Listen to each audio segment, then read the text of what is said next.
ख़वातीन व हज़रात,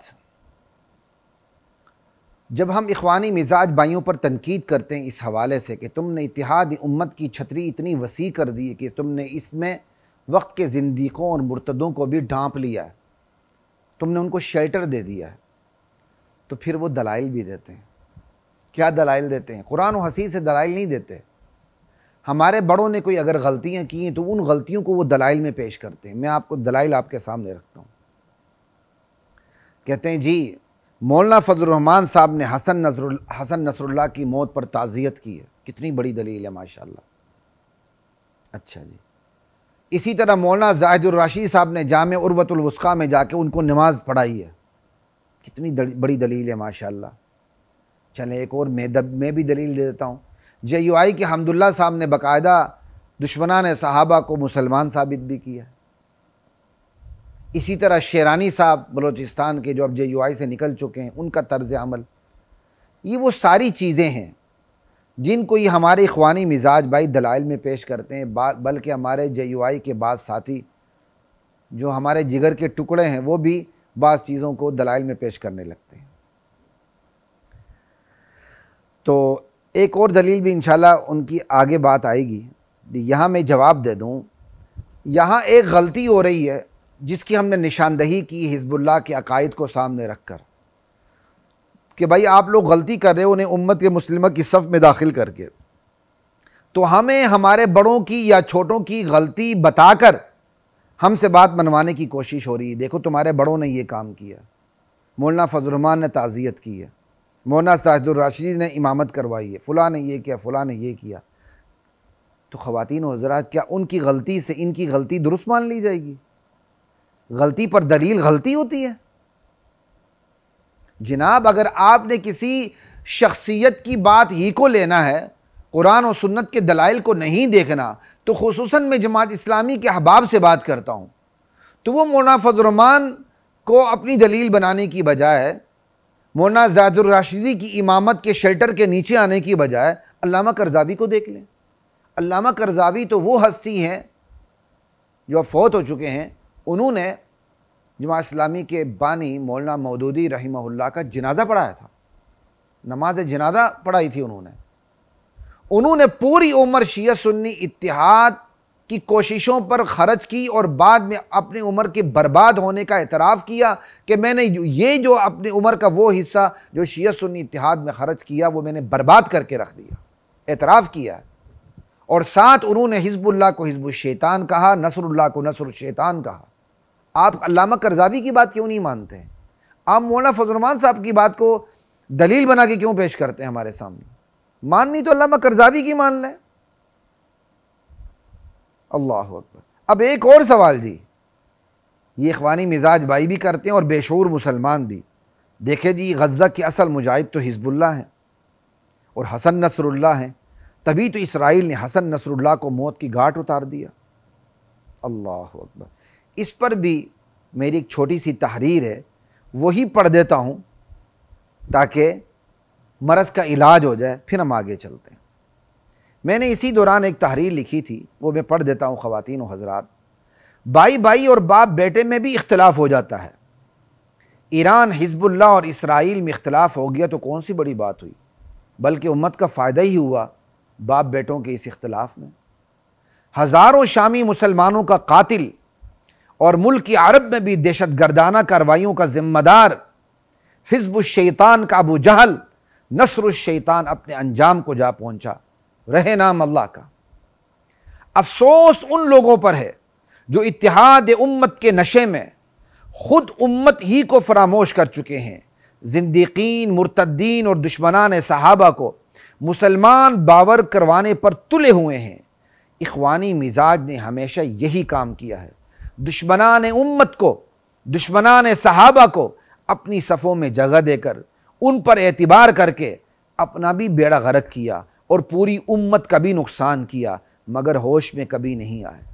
अक्ल व खिरत से पैदल अपने इन भाइयों के लिए रब्बे ज़ुल जलाल के हुजूर दुआ ही कर सकते हैं कि अल्लाह ताला इनके पागलपन को दूर करके इनको शिफा अता फरमाए, और अगर शिफा मुक़द्दर में नहीं तो इनके शर से पूरी उम्मत की हिफाजत फरमाए और इनकी ये मतऊन और मलऊन सोच बांझपन का शिकार हो जाए, ताकि उम्मत के दीगर अफराद के लिए इस नज़रियाती बहरान से बचाव का सामान हो जाए। आमीन। ये है जी जवाब, समझ आई। ये तो एक जवाब हो गया। आगे एक दो बातें अब मैं और भी आपसे कर लेता हूँ।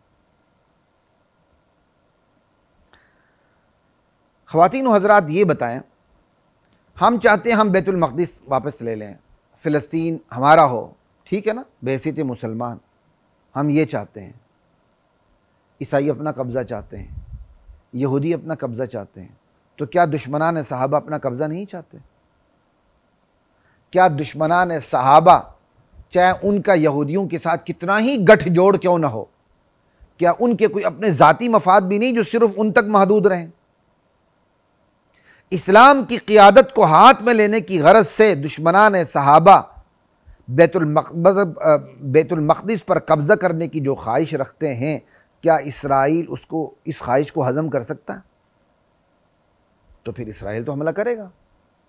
मैं ये नहीं कह रहा हूँ इसराइल सही करेगा, लेकिन मैं ये कह रहा हूँ कि इसराइल, यहूदी और दुश्मनान सहाबा का जो गठजोड़ है वो हमारे मुकाबले में है जनाब। आपस में तो इनके मफादात आपस में टकरा भी सकते हैं, जैसे भाई भाई का मफाद टकरा जाता है, लेकिन गैरों के बारे में वही भाई जिनके मफादात आपस में टकरा रहे होते हैं दूसरों के बारे में एक हो जाते हैं। ये भी अब बहुत खुशकिस्मत भाई एक हो जाते हैं, वगरना ऐसे बदकिस्मत भाइयों की कोई दुनिया में कभी नहीं है कि वो बाहर की दुनिया को देखने के बावजूद भी एक नहीं होता।